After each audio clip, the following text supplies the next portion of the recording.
ये अभ्यास किस तरह से करें? मैं दरअसल कोरोना काल जब से लगा था तब से लोगों को कविताओं के माध्यम से जी मेरा एक अमर भारती अखबार में रोज़ाना एक कवि कोना आता आते है, हैं, मुझे पता उसमें है। मैं रोज़ाना लिखता रहा जी कि, और अभी भी लिखता हूँ जी कि जब भी हम कहीं हैं 2 गज दूर रह कर के बात करें, जी जी हम जो है मास्क लगा कर के बात करें, जी जी हम जो है हाथ धो कर के बात करें। ये 3 चीज़ हैं, जी 2 गज दूरी, हाथों को धोते रहना जी जी और मास्क लगाए रखना। ये 3 जो है गुरु मंत्र हैं कोरोना से बचने के लिए। जी और अनावश्यक रूप से कहीं जाएं नहीं, जी बहुत ज़्यादा ज़रूरी हो जी जी तो कहीं जाएं, हम्म। और सब्जी इत्यादि हैं इन सब चीज़ों को धो करके सैनिटाइज करके। हाँ, हाँ, तो मैंने उस समय भी अच्छे गीतों के माध्यम से लोगों को जागरूक किया था। जी जी सुनाइए कुछ। वो लिखा था, और सारा भारत ही खड़ा है सीना तान, कोरोना तेरी ऐसी क्या बात है, तैसी। क्या बात और है। सारा भारत ही खड़ा है सीना तान, कोरोना तेरी ऐसी तैसी। अरे हम धो धो कर हाथ सभी अपनी सीमा में बैठे हैं, कि हम धो धो कर हाथ सभी लक्ष्मण रेखा में बैठे हैं। ओ चमगादड़ के पुत्र हम, ओ चमगादड़ के पुत्र हम भारतवंशी बेटे हैं। एरे तेरी लंका में, अरे तेरी लंका में, अरे सुन ले तेरी लंका में काटेंगे तेरे कान, कोरोना तेरी ऐसी तैसी। और सारा भारत ही खड़ा है सीना तान, कोरोना तेरी ऐसी तैसी। बहुत सुंदर। कोरोना को अब लोगों ने हल्के में लेना शुरू कर दिया है, जी जी जी लेकिन अभी हल्के मत लो। स्पीड जैसे बढ़ गई। कबड्डी खेलने वाला लास्ट में जो है जब लात मार के जाता है, सांस तेज होती है उस समय, हाँ स्पीड तेज होती है। जब लात मार के जाता है तो जो मैच पलटा खा जाता है। हाँ, बिल्कुल ठीक बात। इसलिए कोरोना के लिए अभी हल्के मन में ना लो, और इससे डरो भी मत, घबराओ भी मत, जी जी क्योंकि जब वो अच्छे दिन नहीं रहे जी जी तो ये बुरे दिन भी नहीं रहेंगे, बिल्कुल ठीक बात। और ये दोबारा अच्छे दिन लौट कर आएंगे। बिल्कुल मैंने लिखा था, मैं मैसेज देता रहता हूँ लोगों को जी जी जी कि था, भोर सुनहरी आएगी, जी भोर सुनहरी आएगी, खग चहक उठेंगे गाएंगे, क्या बात है। अच्छा और भोजन की तलाश में फिर से दूर देश तक जाएंगे। और परिवर्तन है नियम प्रकृति का, रंग बदलती रहती है, और नहीं रहेंगे सदा बुरे दिन, अच्छे दिन भी आएंगे। नहीं रहेंगे सदा बुरे दिन, अच्छे दिन भी आएंगे। अच्छा जी तो ये अच्छे दिन और बुरे दिन जो है हम बनाते हैं, हम ही बिगाड़ते हैं। जी जी इन बुरे दिनों में भी अच्छाई ढूंढो। हाँ बिल्कुल ये बुरे दिन में हमने क्या अच्छाई ढूंढी जी जी कि हम पहले रोटी बनाना नहीं जानते थे, आत्मनिर्भर नहीं थे, जी जी जी आत्मनिर्भर हो गए, बिल्कुल बिल्कुल। और कई मायनों में झाड़ू पोंछा लगाना सीख गए, बिल्कुल बिल्कुल घर में बैठना सीख गए, घर से बाहर ही बाहर भागते रहते थे। व्यक्तिगत हमने स्तर पर भी और हाँ राष्ट्रीय स्तर हाँ, पर और हमने कविता में भी लिखा था जी जी सुनाइए। कि अब तो हम भी रोटी गोल मटोल बनाना सीख क्या बात गए। है, क्या बात अब है। तो हम भी रोटी गोल मटोल बनाना सीख गए, और बच्चों को भी रोटी का भूगोल पढ़ाना सीख गए। अब तो हम भी, कि पहले तो हम पर आटा छाना ना माड़ा जाता था, पहले तो हम पर आटा छाना ना माड़ा जाता था, और सत्तू सा घुल जाता था या पत्थर सा हो जाता था, सत्तू सा घुल जाता था या पत्थर सा हो जाता था। और धीरे धीरे सीख गए हम, धीरे धीरे सीख गए हम, तनिक नहीं घबराते हैं।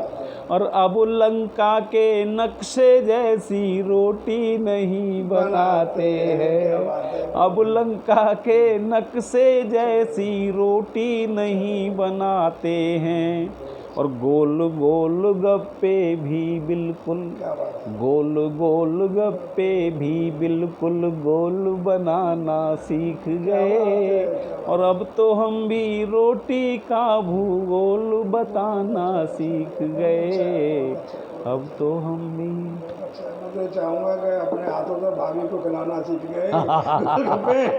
हाँ, वो हमने वो भी लिखा है। लिखा है, हाँ चलिए बहुत बहुत धन्यवाद। हाँ। और मैं अब इसी करना एक प्रश्न और रखूँगा आपसे, जो आप अगर पूरी रात प्रश्न रखते रहेंगे तो मैं पीछे नहीं हटूँगा। मैं जानता हूँ, लेकिन मर्यादा है समय की, आपकी और व्यवस्था की। आप इसका समय थोड़ा बढ़ाओ, हाँ, 1 घंटे का इंटरव्यू रखो। हाँ रखा है, चलिए। लेकिन अभी तो अभी बैठे हैं जैसे। नहीं बैठे नहीं, मैं मतलब ये है कम से कम जी जी। हाँ जी, मैं जब जिसका इंटरव्यू लेना उसकी कम से कम उसकी सुन तो लो। बिल्कुल सुनेंगे, और अभी भी सुनेंगे, कोई नहीं, इस लाइन को हटा देना बात। हाँ हट जाएगी। अच्छा जी, मैं एक बात और पूछना चाह रहा हूँ इसी क्रम को थोड़ा सा बढ़ाते हुए, कि परिस्थितियाँ सभी के साथ जीवन में उतार चढ़ाव आता है। मुझे ऐसा लगा है किसी आपकी मैं संवेदना को आहत नहीं करना चाहता, लेकिन कहीं ना कहीं आदमी को कुछ ऐसा जीवन में आता है कि अचानक कोई बदलाव आता है, परिस्थितियाँ बदलती हैं। ऐसा कोई संदर्भ हो जिसने आपको सुखद घड़ी हो, दुखद घड़ी हो, जिसने आपके अंदर एक नव चेतना पैदा की हो लेखन के लिए, और अपने। मैं एक सुखद चेतना बताता हूँ आपको। मैंने जैसे कि छोड़ दिया था ये लिखना पढ़ना, जी जी, केवल पढ़ाना और रामलीला में काम करना, 2 के अलावा मैं कुछ नहीं करता था। बहुत अच्छी बात। तो मुझे फिर लगा, मेरे 2001 में मेरे बेटे ने जी अपने दोस्त के पिताजी से कह करके एक मेरी कविता छपवा दी थी अखबार में, जी, और वो अखबार में छपने का पैसा मिला था 150 रुपया। अच्छा अच्छा, बहुत अच्छा। तो उस कविता ने और उस प्रेरणा ने मुझे इतना प्रेरित किया जी कि मैं और भी लिख सकता हूँ। जी तो मैंने वो पर्यावरण की कविता लिखी थी वो, जी और वो कविता मैंने छपी देखी तो फिर मैंने और भी कविताएं लिखी, जी और धीरे धीरे एक पुस्तक बनी उसकी। जी, हिंदी अकादमी ने उसको छपवाया। अच्छा, बहुत शीला दीक्षित जी वो मुख्यमंत्री थी हमारे जी, यहाँ चलिए की, बहुत बहुत धन्यवाद। उन्होंने इसका लोकार्पण किया। हार्दिक धन्यवाद आपको इसके हाँ, के लिए। तो वो कविता, उसके बाद में मुझे 2004 में स्टेट अवार्ड मिला दिल्ली गवर्नमेंट का। जी तो वहाँ लोगों ने मुझे 1-2 ने वैसे सम्मान करने के लिए बुलाया। जी तो मैंने 2-4 कविताएं सुनाई। वो कविता सुन करके उन लोगों का इतना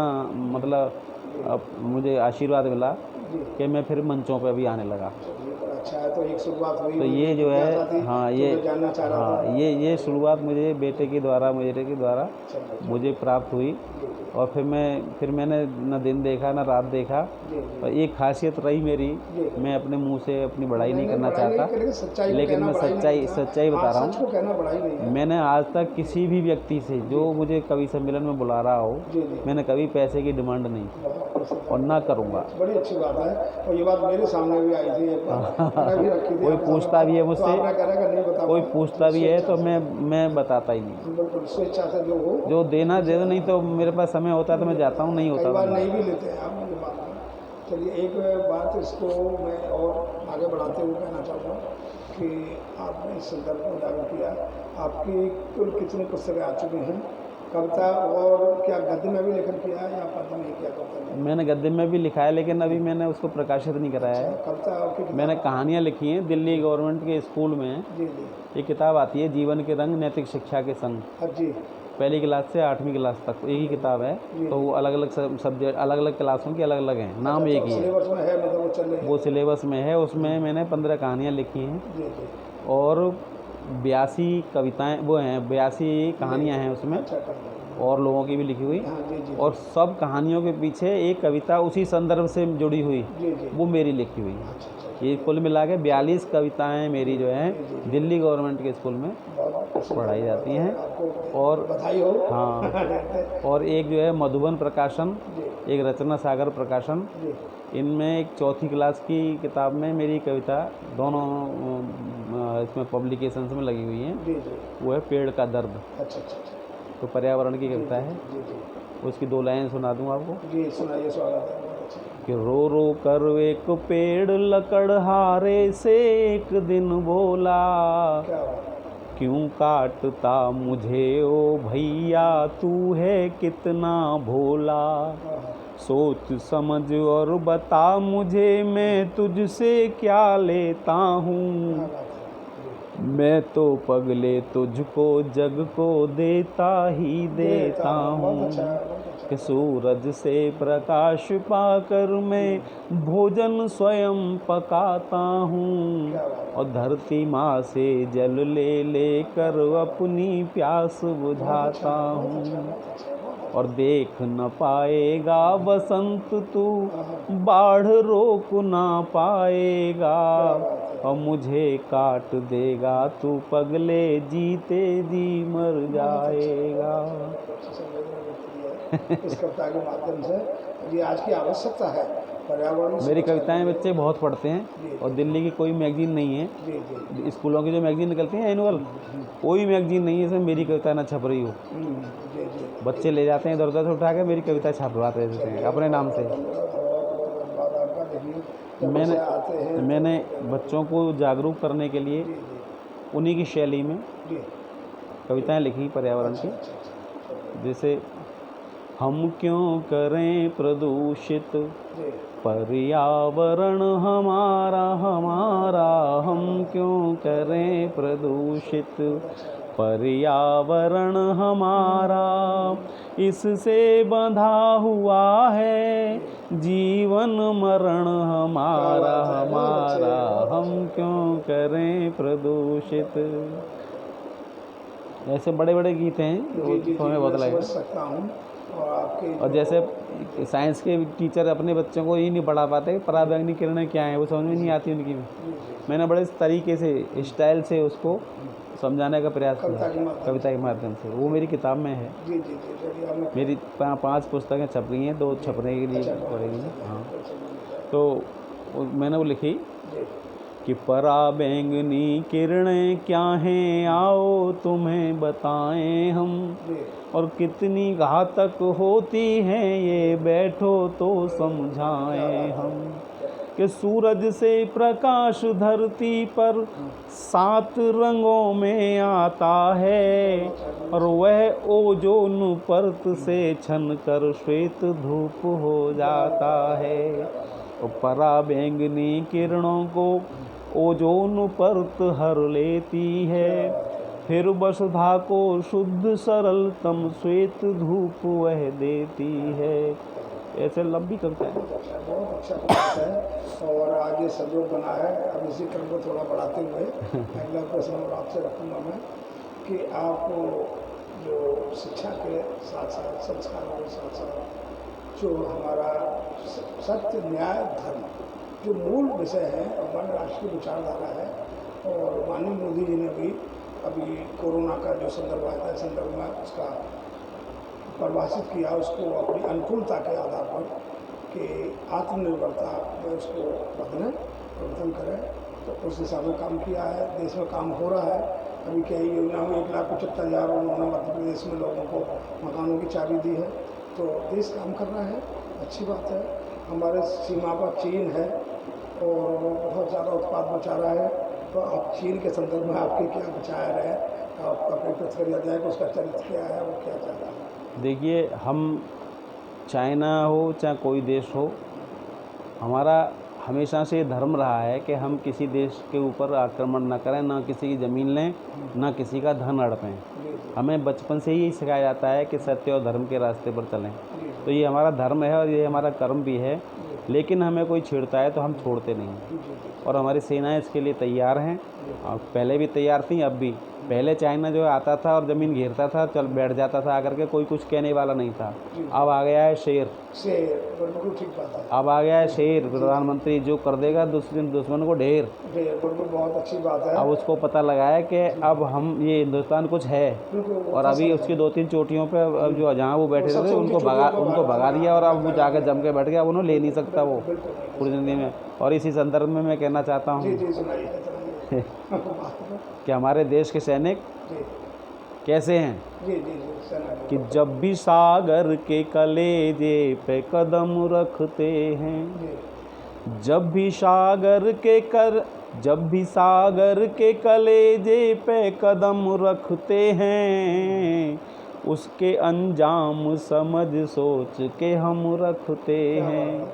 और दोबारा से कि जब भी सागर के कलेजे पे कदम रखते हैं, जब भी सागर के कलेजे पे कदम रखते हैं, इसके अंजाम समझ सोच के हम रखते हैं।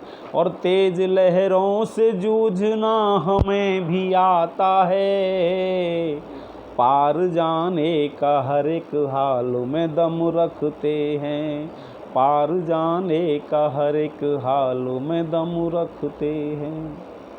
चलिए बहुत बहुत धन्यवाद आपका।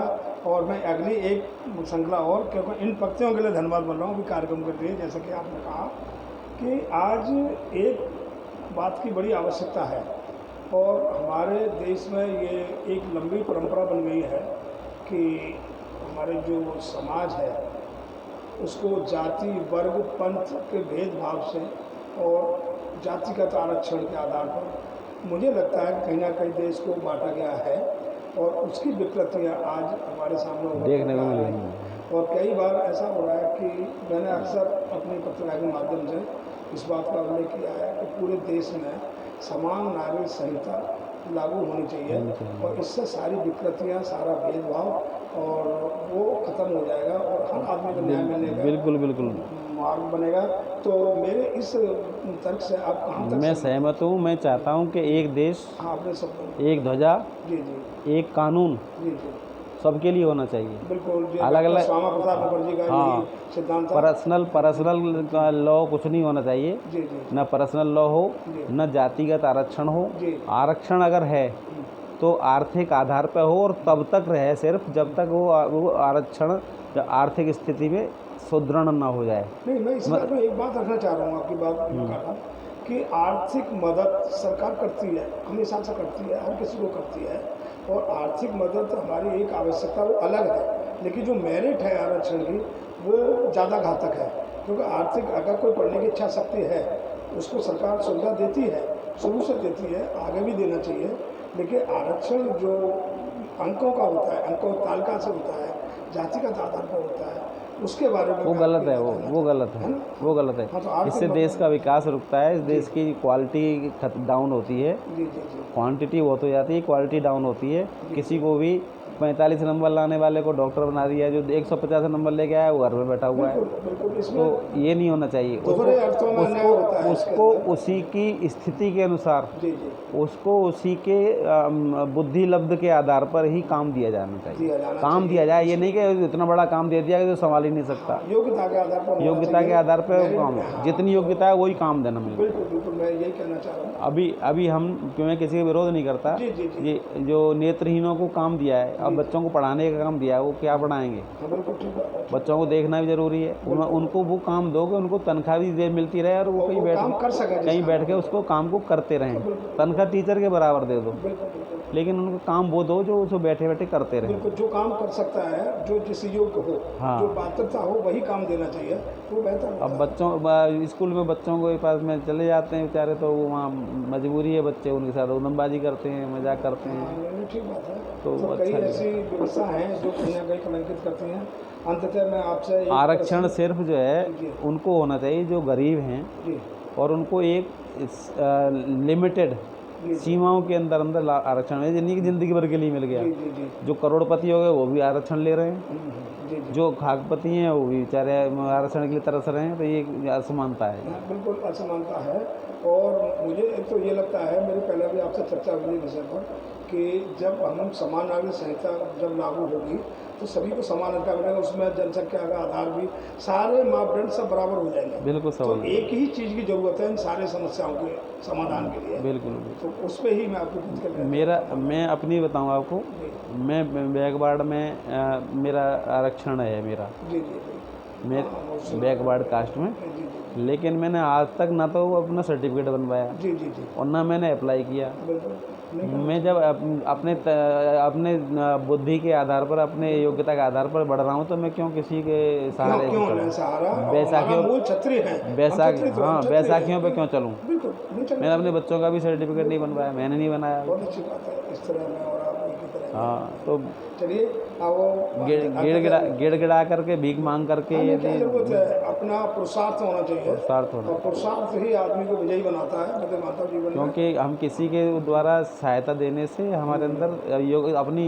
ताकत और अपनी आत्मनिर्भरता नहीं आती। नहीं आती है, अपनी योग्यता पर शिक्षण लगता है तो हमें पराधीन नहीं जब होना जिसे चाहिए। पता होगा मैं पास हो ही जाऊंगा तो पढ़ेगा क्यों? बिल्कुल। जिसको ये मालूम है मेरी नौकरी लगी जाएगी तो वो मेहनत क्यों करेगा? तो मेरा वो अब अंतिम प्रश्न है कि इस संस्कार साथी यूट्यूब चैनल के माध्यम से हमारे दर्शकों को आप क्या संदेश देना चाहते हैं? देखिए, आपका संस्कार सारथी बहुत लंबे समय से एक पत्रिका दे रहा है और उस पत्रिका को मैं निरंतर पढ़ता हूँ। मैं कई बार अपनी कविताएं भी उसमें देता हूँ और उस कविताओं को मैं पढ़ करके मैं आह्लादित भी होता हूँ। और इसमें जो धर्म और संस्कारों की बात लिखी जाती हैं कविता में, सामाजिक परिदृश्य में लिखी जाती हैं, उससे मुझे अच्छा लगता है कि इसमें राजनीति की फालतू फंडर की बातें इसमें नहीं आती। सामाजिक सरोकार होते हैं और सामाजिक सरोकार में ये संस्कार सारथी ने जितना अपना नाम रोशन किया है, मैं समझता हूँ उतनी दिनमान और साप्ताहिक पत्रिकाओं ने मेरे सामने तो इतना जो तरक्की नहीं की जितनी आपकी इस पत्रिका ने की है। चलिए आपका हम हृदय से धन्यवाद करते हैं। अच्छी बात है। और अब आप ये यूट्यूब चैनल चला रहे हैं, ये भी आपका बहुत ऊंचाइयों पे जाएगा। जी, जी। ये आप इसमें निरंतर लगे रहें और मेहनत करते रहें और संस्कारों की बात इसमें चलती रहे।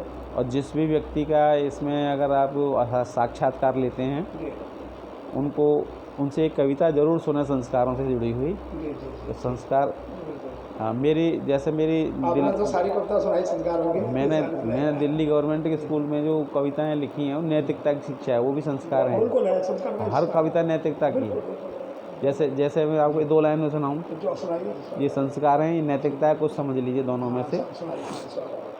ट्रैफिक रूल बताते हुए, ये अच्छे कार्य ही संस्कार हैं। जी जी ट्रैफिक रूल के बारे में 2 लाइन में पूरा ट्रैफिक का रूल बता देता हूँ कि चलिए बाएं हाथ पर, चलिए बाएं हाथ पर, दाएं रखिए ध्यान और आगे रखिए आँख दो, पीछे रखिए कान। पीछे से किसी की हॉर्न की आवाज़ तो नहीं आ रही? आगे आगे देखते रहिए। बाएं हाथ चलिए, दाएं हाथ से कोई गुजर रहा है उसको भी ध्यान रखिए। बस ये ट्रैफिक का नियम है।